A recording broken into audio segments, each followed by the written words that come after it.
So, good morning everyone. Good morning. So, nalay ko na nalang ko iklarohon no. Regarding sa akong nabasaan gabi nga chat. So, nay nangutana nga ano daw akong akong mga pictures or video clear daw kaayo. So, akong patubagon pangutana. So, akong ginagamit na camera or phone is Samsung Android ni siya guys, sa Android. So, akong gamit is Samsung Galaxy S24 Ultra. So, mo ni akong ginagamit na camera karon while nagabuhat og vlog or content. So, mo na akong ginagamit. And ang medyo pricey po niya siya nga cellphone guys no, pero so itukan ako ang tinod na price ani. And ang ang utana. So, ang tinod na price ani niya, ang original price ani niya sa mall is 184,990. So, ang ako di man ko ka-afford sa 100,000 no. So, ang ako lang wala nagibuhat is nagkuan ko guys, nag-installment ko. Kay dati na ako yung cellphone na ginagamit pang vlog. So, katungdaan ako nga cellphone. So, medyo kuan naman din siya, di na gid kay siya mag-survey kung while ginagamit niyo siya og vlog. Kay medyo kung taas imong gina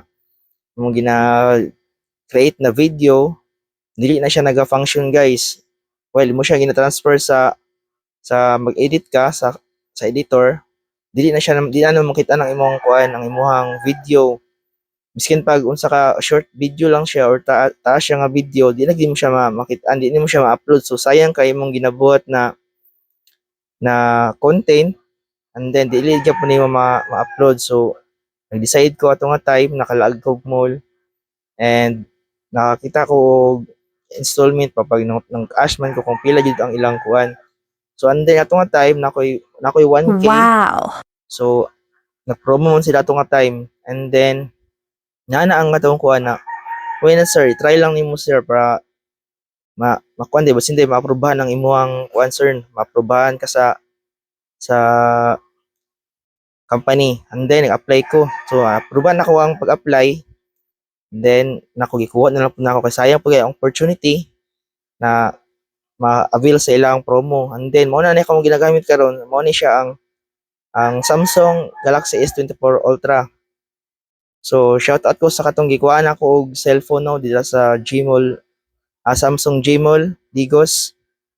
Shout out ko sa inyong kuan sa inyong Samsung store.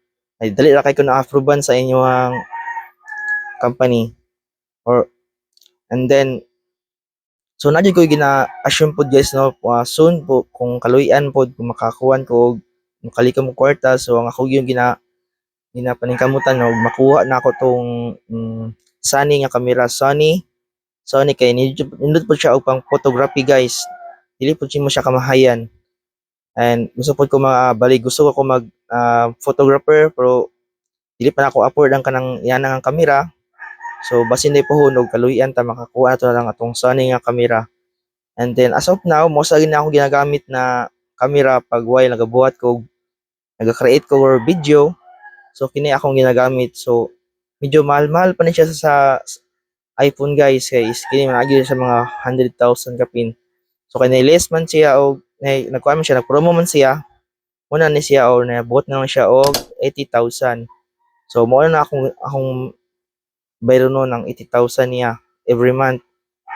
So, para sa kuha guys no, para sa kuha nga sa mga nagsugod pa lang dira og aspiring content creation or content creator, be resourceful guys. O kung unsay nasa inyo karon or unsa may nang napo may mga either mga cameras or unsa lang sa inyo ang gamit, unsa gamit niyo karon. So mo na ang gamitan ninyo para magbuhat mo content creation. Di na kinahanglan mangita pa mo mas mahal pa na camera guys. Kung saan niyo ang inyong mahal kayong camera or phone, kung wala niyo ginagamit, useless gyapon na siya. So dapat be resourceful lang guys. Kung unsay naa mo ora na gamitan para sa mga nagsugod pa lang og buhat og content creator. So be resourceful lang. Muna ang giingon na ayaw mo pangitaw ka ng mahal na gamit, basta ang importante makabuhat mo content